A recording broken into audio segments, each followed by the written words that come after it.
de Dieu, quand il passe devant le peuple de Dieu, nous avons cette obligation-là, nous avons ce devoir-là, de prendre les morceaux de pain, de prendre les miettes de pain, de les rassembler pour former un pain et présenter au peuple de Dieu. Amen.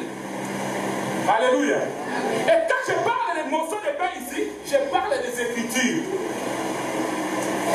Alléluia. Voilà pourquoi, bien aimé, Abraham, qui était un homme puissant et fort, mais pour avoir de la terre, pour acheter de la terre, pour son peuple, il devait se prosterner. Alléluia. Amen. Et le Seigneur Jésus-Christ, quand il est venu sur la terre, pour sauver son peuple, pour sauver l'humanité, nous avons dit qu'il s'est humilié. Il a été obéissant et obéissant jusqu'à la mort. Alléluia. Maintenant, il y a quelque chose de très important ici que j'aimerais que nous puissions voir cela.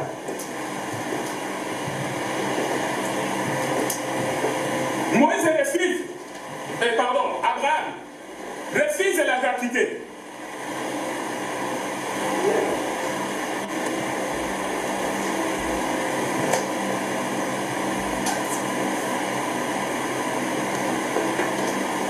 Pourquoi Abraham a refusé quelque chose qu'on lui a donné gratuit? Aujourd'hui, pour avoir du terrain ici en Europe, ça coûte beaucoup d'argent. En Afrique, et précisément au Congo, quand on me dit le montant des terrains qu'il faut acheter, moi je dis, mais waouh, les gens de Kinshasa achètent ces terrains-là, oui, ils ont beaucoup d'argent. Un terrain, une maison de 60 000 $. Moi je dis, waouh. Mais un homme me dit, waouh. Mais un homme comme moi, je dis ça comme ça, on me dit, écoutez, papa Mobembo, nous te donnons ce terrain gratuit. Mais je vais dire, gloire à Dieu, je vais sauter. Je vais louer Dieu. Mais ici, Abraham me dit que non, je ne veux pas de choses gratuites. Alléluia. Parce que le champ ici, de Macpéla, a une valeur d'une femme. Alléluia. Le champ représente la femme. Amen. Et pour avoir la femme, il faut payer un prix. Amen. Voilà pourquoi nous disons ceci. Pas 300 cycles, ou bien 500 cycles, 600, 800, 1000 cycles d'argent. Seulement 400 cycles d'argent. Cela avait une signification prophétique. Alléluia. Amen. Écoutez bien, aimés. Nous allons prendre une écriture.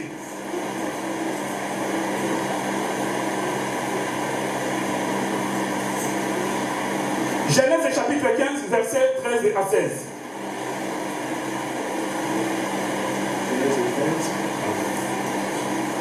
Genèse chapitre 15, versets 13 à 16. Genèse chapitre 15, versets 13 à 16. Amen. Et l'Éternel dit à Abraham, sache que tes descendants seront étrangers dans un pays qui ne sera point à eux. Ils y seront asservis et on les opprimera pendant 400 ans.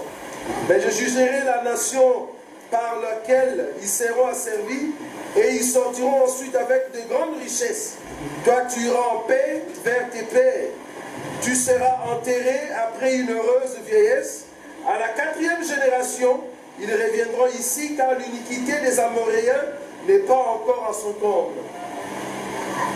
Alléluia. Amen. La prophétie que Dieu avait déjà donné la promesse à Abraham, que ta descendance va aller à l'esclavagisme. Et ça sera 400 ans. Maintenant, nous comprenons pourquoi l'esprit de la prophétie devait s'accomplir. Les 400 ans ici, les enfants d'Israël comme esclaves en Égypte. Et Dieu dit que jusqu'à la 4e génération, je viendrai juger cette nation-là. Alléluia. Nous comprenons que Dieu ne vient pas à la 1re génération, ne vient pas à la 2e génération, ne vient pas à la 3e génération, mais la 4e génération, Dieu va se présenter pour faire sortir les péchés. Alléluia. Voilà pourquoi Abraham, on ne pouvait que lui demander les 400 cycles d'argent. Pourquoi? Parce que la 1re génération, que c'est la loi. Deuxième génération, les prophètes. Et troisième génération, ce sont les psaumes. Alléluia.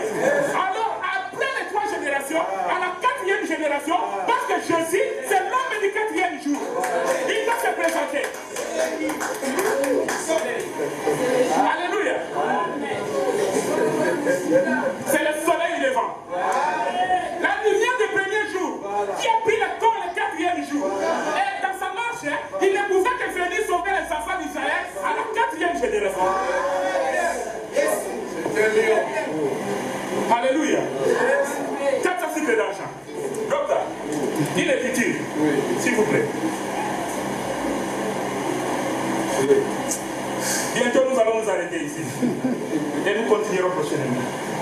Alléluia. Lévitique chapitre 27, verset 16. Lévitique chapitre 27, verset 16. Je lis au nom de notre Seigneur Jésus-Christ. Amen. Si quelqu'un sanctifie à l'Éternel un champ de sa propriété, ton estimation sera en rapport avec la quantité de sémences.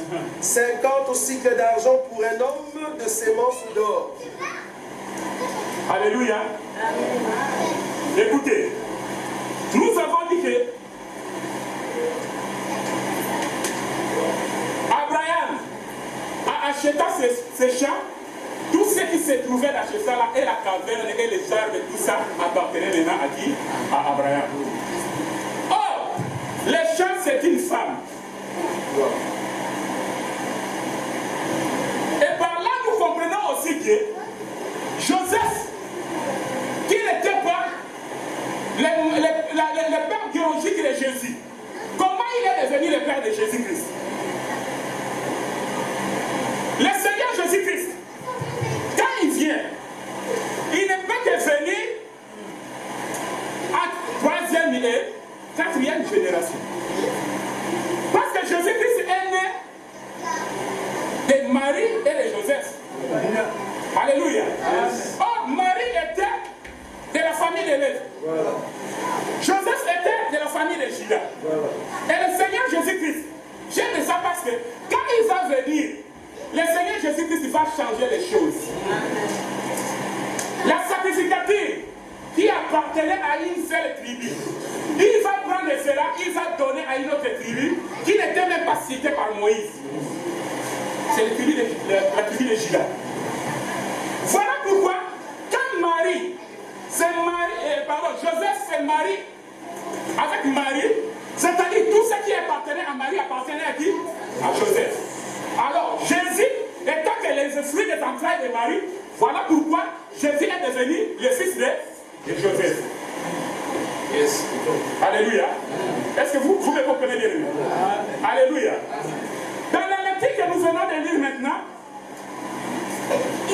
docteur, on nous a dit comment? Qu'on va estimer les champs en fonction de la semence qui sera sémée. Alléluia. Alors, on a dit quoi d'autre? 50 cycles d'argent pour un homère de sémences d'or. Pour un homère. Voilà. Un homère, 50 cycles. Voilà. Alléluia. Alors, deux homères, nous aurons combien? 100. 3 homères, nous aurons combien? 150. 4 homères, nous aurons combien? 200. Excusez-moi.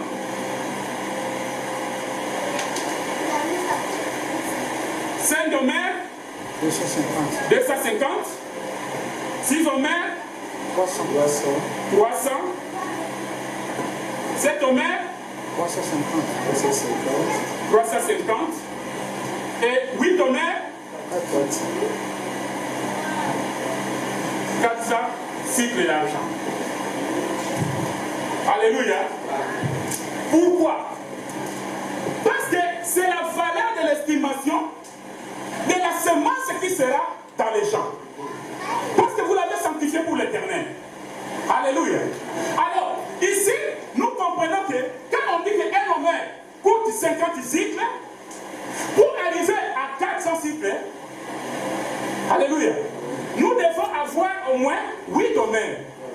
Alléluia. Voilà pourquoi, bien aimé, dans ces champs-là, où nous avons dit qu'il n'y avait que les hommes mariés qui pouvaient entrer, ne pouvaient entrer que 8 personnes. Il n'y a que 8 personnes qui devaient être enterrées là-bas. Voilà pourquoi nous sommes allés voir dans l'arche de Noé, pour voir que dans l'arche de Noé ne pouvait être sauvé 8 personnes. Alléluia. Et le Seigneur Jésus-Christ, quand il vient, il va dire quoi? Venez à moi, vous tous qui êtes chargés et fatigués, moi je vous donnerai du repos. Alléluia. Or, le sepulcre ici, c'est le repos, le lieu du repos. C'est pas moi qui le dis, c'est la parole. Attends. Il y a une écriture donc. Alléluia.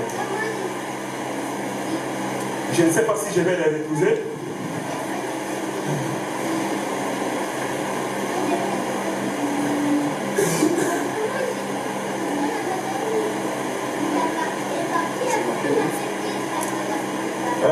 Ecclésiaste, oui. Chapitre 8, verset 10. Alors j'ai vu de méchants recevoir la sépulture et entrer dans leur repos, et ceux qui avaient agi avec droiture s'en aller loin du lieu saint et être oubliés dans la vie. C'est encore là une vanité. Alléluia. La Bible nous dit clairement que ce que nous avons dit, que la sépulture c'est un lieu de repos. Alléluia. Or le lieu de repos c'est le sabbat. Or le sabbat c'est toute une personne. Or le sabbat c'est la vie éternelle. Donc le lieu de repos ce ne trouve qu'à notre Seigneur Jésus-Christ. Voilà pourquoi nous avons dit que la sépulture c'est un lieu de repos et le lieu de repos se ne trouve qu'en Seigneur Jésus-Christ. Alléluia. Donc Seigneur Jésus-Christ est ce cimetière-là que nous tous nous devons entrer pour avoir du repos. Si tu n'entres pas dans ce cimetière, tu n'auras jamais le repos. Alléluia. Voilà pourquoi, bien aimé, la Bible nous dit ceci. Il y avait un homme qui était fou. Alléluia. Le fou de Gadara. Il était là, on dit qu'on faisait tout pour le maîtriser, mais personne n'arrivait à le maîtriser. Mais il avait érigé sa demeure où? Dans le cimetière. Il vivait dans le cimetière. Pourquoi? Il cherchait des repos. Voilà pourquoi nous disons que les cimetières, la sépulture, c'est le lieu du repos. Cet homme-là a cherché du repos des années et des années. La Bible dit que même si on mettait les chaînes, il rompait les chaînes et il faisait des dégâts. Alléluia. Parce qu'il cherchait le repos. Mais un jour, la Bible me dit qu'un homme, le véritable repos, le véritable cimetière, là où tout le monde doit trouver le repos, il est venu. Quand il arrive face à cet homme va réagir, va agir. Il dit, fils de Dieu, fils de la vie, qu'est-ce qu'il y a entre toi et nous? Alléluia. Et le Seigneur avait compris que cet homme-là avait du repos. Et la Bible me dit, depuis que cet homme avait rencontré le Seigneur Jésus-Christ, il avait trouvé son repos. Et sa folie s'est arrêtée du repos. Pourquoi? Parce qu'il a trouvé le repos. Alléluia. Donc Jésus-Christ est notre lieu de repos. Jésus-Christ est le véritable cimetière que nous tous, nous sommes appelés à entrer là-bas. Alléluia. Parce que quand nous venons au Seigneur, écoutez-moi bien, je termine ici. Quand nous venons au Seigneur, nous venons comme des morts. Alléluia. La Bible me dit que bienheureux les morts qui meurent en Christ. Mais est-ce que quelqu'un qui est déjà mort, comment il va encore mourir en Christ? Alléluia. Quand nous venons au Seigneur bien-aimé, nous sommes morts. Nous venons comme des morts. Mais quand nous acceptons le Seigneur